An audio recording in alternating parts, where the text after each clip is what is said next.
Welcome to Money Making Conversations. I am your host, Rushion McDonald. It's time to stop reading other people's success stories and start writing your own. I say that every week, and I remind people it's about you. It's not about sitting and hoping and praying. It's about how much effort you put into your dream that you will accomplish anything for your dream. I always tell people who talk about their gifts and their purpose and life, lead with your gifts, and don't let your age, friends, family, or coworkers stop you from planning or living your dream. My interviews I do on Money Making Conversations are with celebrities, CEOs, entrepreneurs, and people I like to call industry decision makers. My next guest is Patricia Williams, a.k.a. Miss Pat. She's a comedian, author, podcaster, and actress who brings a raw, in-your-face, hilarious perspective to her comedy stand-up. Her new multi-camera series based on Miss Pat, her life. Her series is now streaming on BET+, The Miss Pat Show, produced by Oscar winner Lee Daniels, which premiered on BET+, August 12th. Fantastic show. I've seen 4 episodes. It's based on her life. It tells the stories of a former convicted felon turned suburban mob whose hustle and resilient spirit was forged on the streets of Atlanta. To get a sitcom is at BET+. Her series was initially set up at Fox. It's a journey. She didn't just pop on TV. It was initially set up at Fox in 2017, then moved to Hulu in the fall of 2019, and eventually landed at BET+ in 2020. And now we all get to see and experience this incredibly talented young lady. And amazing cast, by the way, because you can't do this. She was a stand-up comic by herself. On this show, she got some funny people. It's a new sitcom. Going back on the road, we're going to talk about that. We're going to talk about COVID. We're going to talk about building your dream. Please welcome to Money Making Conversation somebody that came into my life via a newspaper article in 2017, Patricia Williams, a.k.a. Miss Pat. How you doing? How you doing? Thank you for having me. Well, first of all, did I say enough about you, or couldn't I say some more, Miss Pat? Come on now. I think you said enough about me. Well, first of all, let's get started about why stand-up? Why are you a stand-up comedian? I never thought I was funny. I never wanted to be a stand-up comedian. People just in my neighborhood and in my life was like, you really should really think about being a comedian. Mm-hmm. A trip to the welfare office, the lady was like, we had to pick careers. I never forget, Bill Clinton was the president, and that was the first person I voted for. Mm-hmm. He started the welfare to work program, so it's time to get a career, no longer watch The Young and the Restless. And so which pisses me off, because I was like, how are you going to make me get behind on The Young and the Restless? Mm-hmm. But make a long story short, a caseworker was like, you should really look into stand-up. You're so funny. And I'm like, oh, no, I want to be a nurse. She's like, no, you should look into stand-up. And then I realized I'm a convicted felon and nobody was going to ever give me a job as a nurse. I just decided to start it. I went to an open mic. Uh-huh. Well, I'm being a former comedian. I guess I can always say I'm a comedian, okay? I've done enough in my life, from Steph Comedy Jam to BET Comic View. That open mic, just walking on that stage the very first time. Because like you, people told me I was funny. And then I had to be convinced by my sister and my nephew. I would do comedy routines in front of them in their living room. And they said, that's funny. You should do that. We should do that. How did you put together your first 5 minutes to go on stage, Miss Pat? I went to this place that was near my house called The Pub. And it was just a bunch of open micers. And I didn't even know you're supposed to put together anything. My first joke was about my brother being a fat cat burglar. So I just went and told a story that I was familiar with. Mm-hmm. And I went from there, and they laughed. And I went home and I told my husband, I said, guess what? I'm a comedian. And he's like, please go to work tomorrow. Now, what year was that? What year was that when you walked on stage? I think it was early 2000, 2001, something like that. Well, we know we all have dreams. I know when I started doing stand-up, Eddie Murphy was the talk of the land. Richard Pryor was the king of comedy. And then as you see that evolve, when I managed Steve Harvey, in 2000, the original Kings of Comedy came out, and Bernie Mac hit the streets, and D.L. Hughley hit the streets. Cedric became a Super Bowl commercial star, and Steve Harvey became a radio star, and was a television star at the time on WB. What influences did you have, Miss Pat, to start? Like you said, you still a naturally talented person. Did anybody influence you as a comedian, an actress, or a singer? No, I didn't know anything about comedy. Honestly, I thought Richard Pryor was just, an actor. So I didn't really dig into comedy.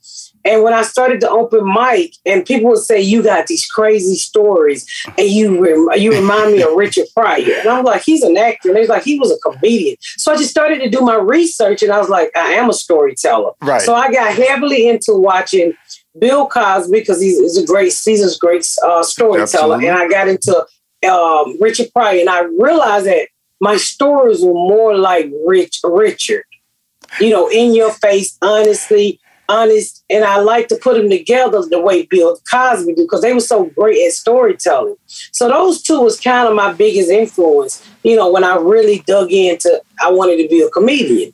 Well, it's interesting you say that because,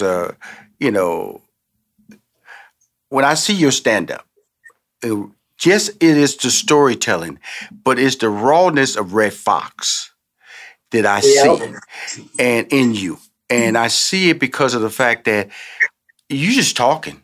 You know what I'm saying? And I think that, hear me out on this because it's a compliment about you and your talents. And it's that there's a filter, and I don't think you have it. Okay,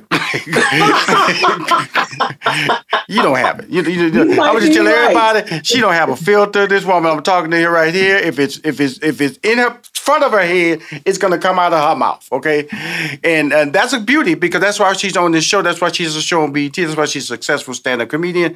That's why she goes her name appears on the billboard and her shows sell out. Let's go and be honest about that. So now Red Fox, which was my era growing up because he was an influence, but he wasn't, like I said, I was influenced by, I knew about Bill Cosby. I was like just in awe of Richard Pryor. But when I see Red Fox, I see this uncanny ability to stay street but relatable because it's about your personal life. Am I hitting it right for you, Miss Pat? Because you didn't mention Red Fox. Oh. No, I think I didn't mention Red Fox because I didn't follow a lot of his comedy. I just know Red Fox really from Sanford and Son, but I know how funny he was. But I was able to find a lot more Richard Pryor material when I first started. Right. And that what made me really wanted to tell stories. Mm-hmm. Well, Richard Pryor live. I've heard Red Fox before. I mean, it's either I get Richard, Bernie Mac, or Red Fox. That's what people come up and tell me. Well, I'm telling you something. All that's complimentary, okay, when you talk about what you're trying to do. Because, like you said, you didn't really have any history or any want to be a stand-up comedian or an actress for that matter. Mm-hmm. You were just a person who unfortunately was a felon. Had jail time, like no different than comedian Tim Allen, who hosted Home Improvement. He spent significant jail time and also came over and became a hit sitcom star. And the fact that you say Sanford and Son, and I was telling my staff today when I came in that I saw 4 episodes of this show, and I said it's very groundbreaking to me. I said I haven't seen a show, especially a black show, that was this authentic since Sanford and Son. And Sanford and Son, the reason I say that, Sanford and Son at the time would actually say the N-word on network television. Mm-hmm. And because that was Red was gonna keep it real.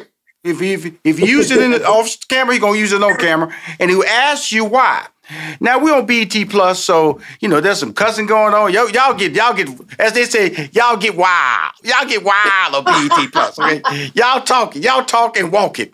And that Tammy Roman, I'm gonna tell you something.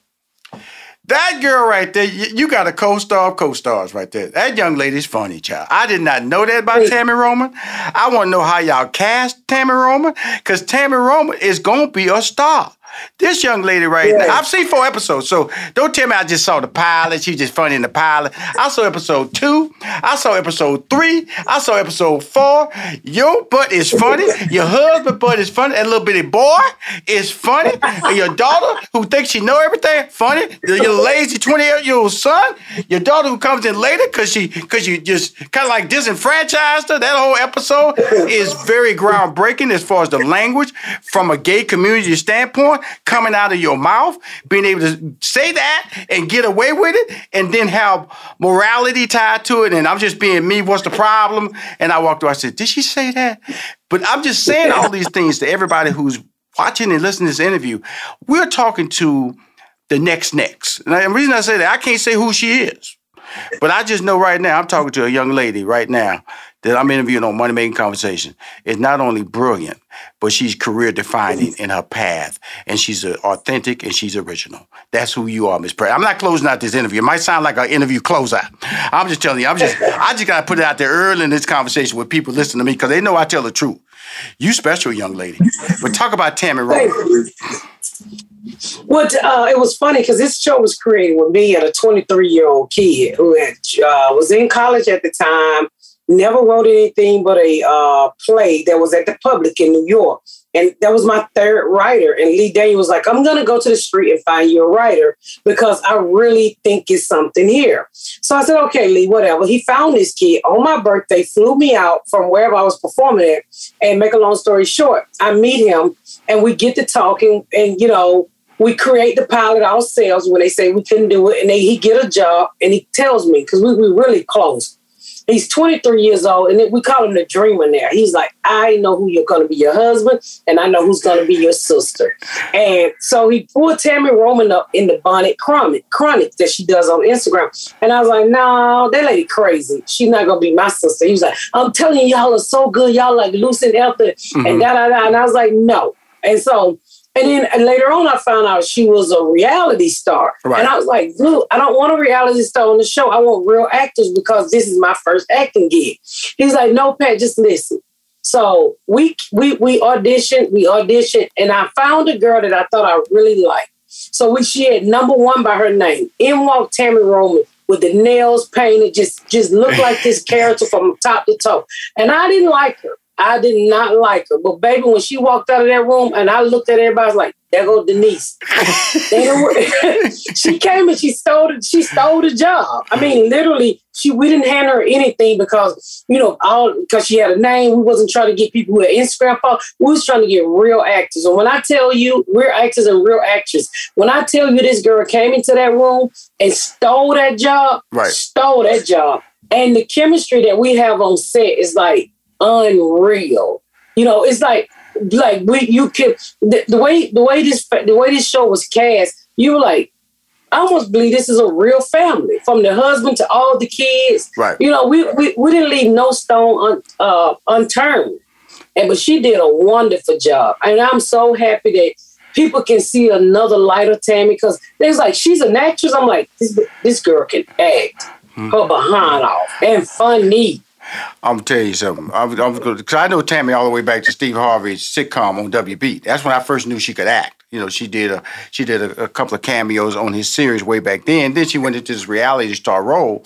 And so when I started reading the credits, I go, Tammy Roman, and doing the stand-up, doing comedy. And the first scene that she comes in, that she just lays it out there, her timing. And it was, acquire me. I'm not going to tell y'all what that means. They tried to acquire me, And y'all look at the show. Y'all just look at the show. Y'all find out what that means. But that sets the tempo of who she is. She's, as they say, my mom would tell me, she's shiftless. She's lazy. She has no aspirations, but she got a sister. And the sister got patience with her. And the family got patience with her. She thinks she's a know-it-all. But when you have a person like that who comes in, who you didn't think it was the one. Now, Pat, you didn't think there was a wrong on your show, Miss Pat. I want actresses. I want people I've seen on TV. And it's so funny because when I listened to this interview, you didn't watch TV. You didn't watch movies. You didn't know nothing about the history of stand-up comedy. So I'm trying to figure out how you making decisions when you talk about she can't do the job. And you know about 4 or 5 people on your hand. That's all you know. I mean, I'm a comedian, but I don't watch reality shows. Right. I'm an ex-drug dealer, so I like gangster movies, like Narcos, The Wire. I watch those kind of. I don't watch those pick me up and throw me out the boat. I don't watch that kind of stuff. Oh, okay. So you Narco. You Narco. Watch reality. So you watch Narco on Netflix?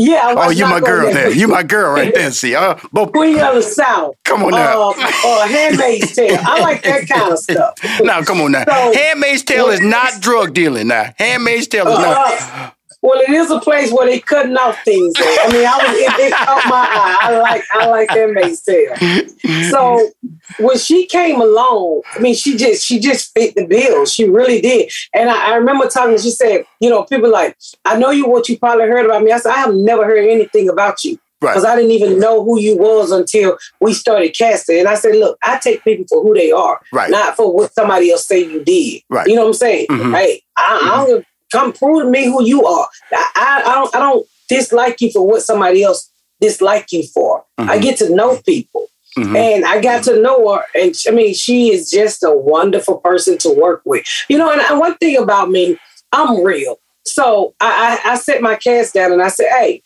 we're not going to worry about no call sheet. Who's first on the call sheet? Who's a star? I said, because this is all of our show. Yes, it takes all of us to get this done. Thank you. I said, you know, the only difference is it got my name on it. I'm no fool. I know it's my show. I said, but I can't do it without you guys. So we're all stars. And I just broke down that Hollywood barrier from the day one. The only difference is our paychecks. Right. Here's the funny part about that speech she just gave. She said, you know, I need all y'all, you know, don't worry about that call sheet, but my name on the show. So don't get stupid now. You get stupid on that one day you get stupid and forget that, I'm going to remind you, this Miss Pat, and I'm Patricia Williams. Straight out the streets, former drug dealer, convicted fella. I will show you a part of reality that you don't want to see about me. And that's what the reality of this show is, bringing all these individual girls. I know I'm just talking about Tammy Roman from a stand-up comedian, from a comedic standpoint, how she stood out. But your husband, he's funny. Your young son's funny. Let's talk about that opening. And like I said, the show opens with her talking, you know, because I'm not going to give away the show too much. But then it transitions into her house. And it is the plane. The plane. Going to the plane. Right. And right. And it's really, like I said, it's really so slick the way you guys are doing it, and it's so entertaining. You know, I was really fascinated about.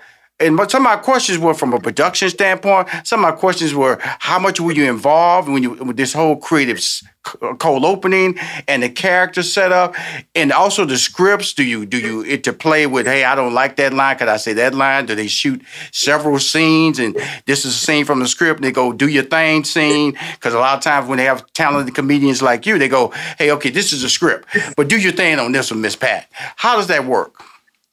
Actually, we had writers, honestly, but there was not one script that we didn't go back and touch. So, you know, you can have anybody mostly writers with this show is there to build a form. Yes. Because it's such my voice. So I have to touch every script. Yes. And some of it had to be totally rewritten. Absolutely. Totally rewritten. So to boil it down to it, me and the co-creator, Jordan Cooper, wrote every strip. We wrote on every strip.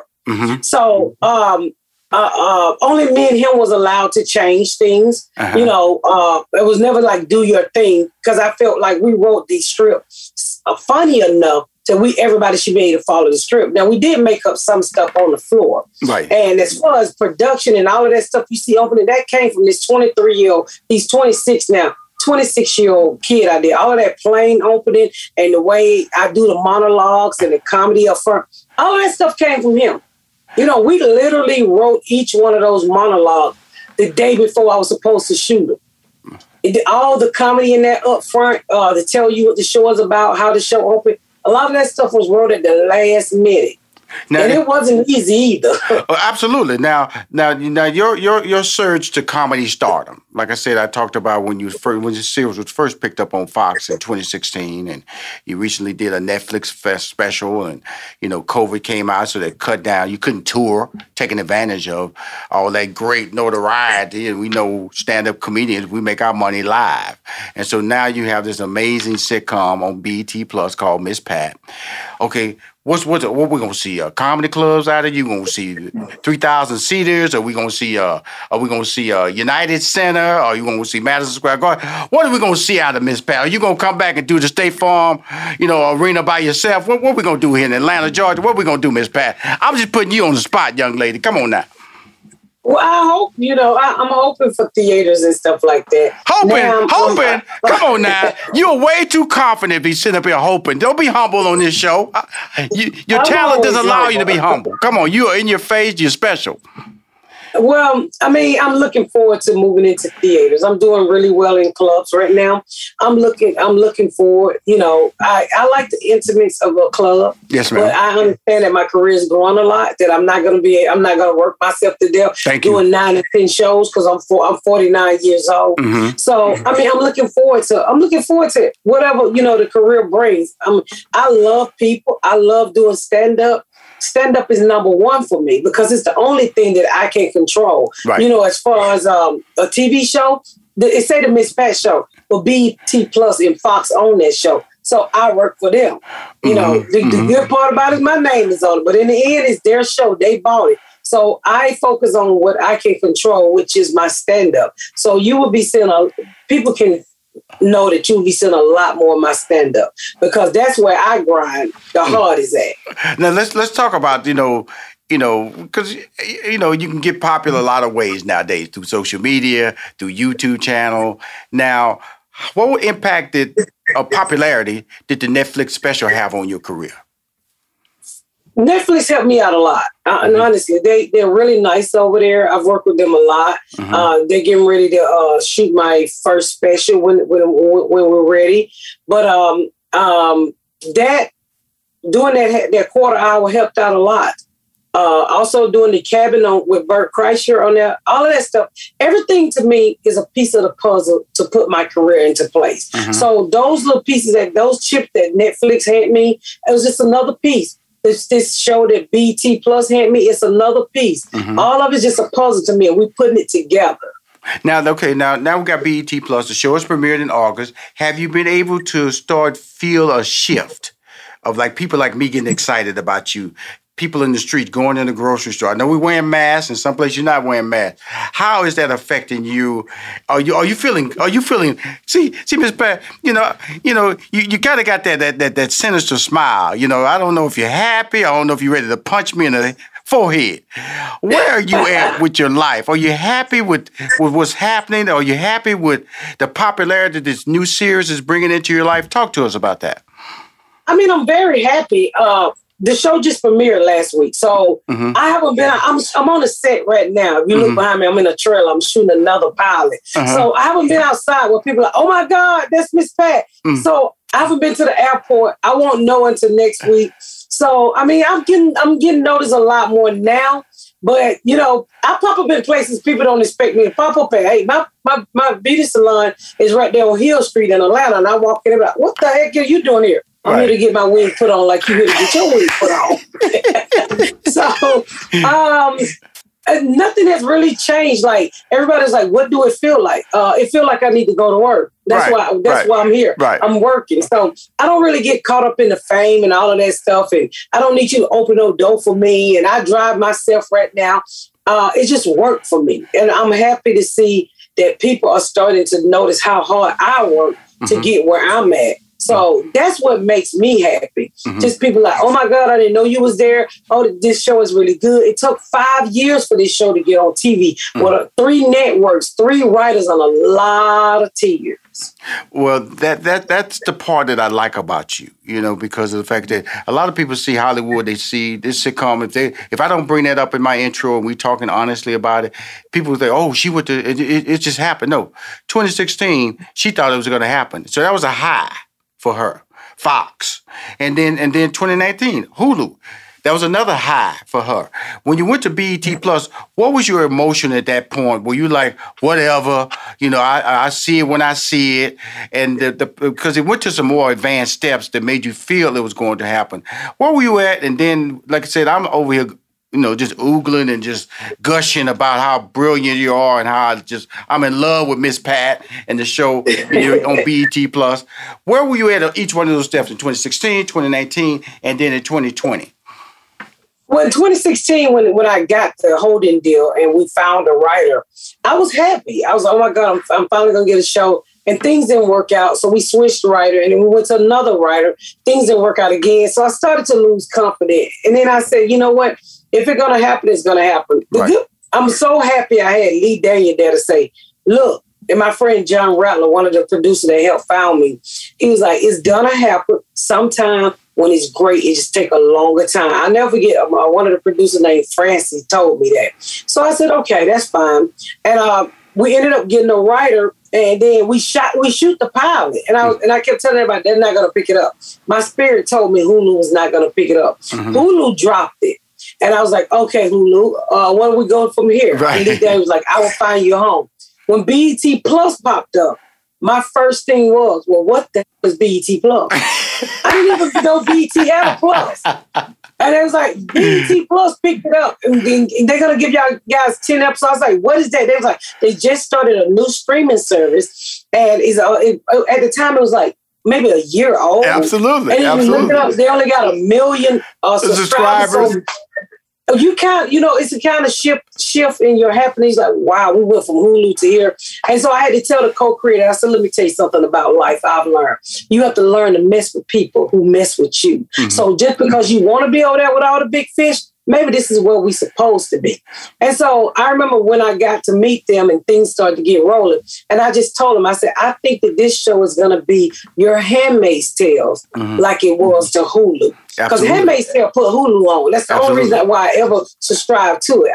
I said, if you allow us to do what we want to do and support us, I think we can be your Handmaid's Tale. And it launched and people went crazy. There you go. See, I've been waiting on that. See, that's all. So you had to know something. People went crazy like me. Going crazy for Miss Pat. She's a star. Patricia Williams, a.k.a. Miss Pat, BET Plus, subscribe to it, the Miss Pat Show. Not only is she brilliant, but the cast, like I said, Tammy Roman, if you just know her as a reality star, you watch this show, you're going to know her as a comedy star. The other cast members are fantastic. The writing is great, but more important, it's original. I told my staff today, I said, I felt like I was watching a modern day version of Sanford and Son from a stylistic, from an organic, from an original point of view, because you're breaking so many walls down. And you're doing it with grace. You're doing it with elegance. You may not have wanted to be a stand-up comedian, but you're a queen of comedy now, young lady. So you keep winning, okay? I'm going to try. Stop that. You are doing it. Don't do it. I'm trying. You are a beast. You are a beauty queen of comedy, okay? Well, thank you. I'm working hard. I mean, all I can do is put it out there. The public will let you know what they like and they don't like. The public is letting you know. Like I said, you will be as they say, the anchor of that network, which is BET Plus streaming. And believe me, every day your episode's on, they get more subscribers because of you. And I want to thank you for coming on Money Making Conversations, okay? Thank you for having me. Cool. If you want to see any of the interviews or hear any of my interviews on Money Making Conversations, please go to moneymakingconversation.com. I'm Rushion McDonald. I am your host.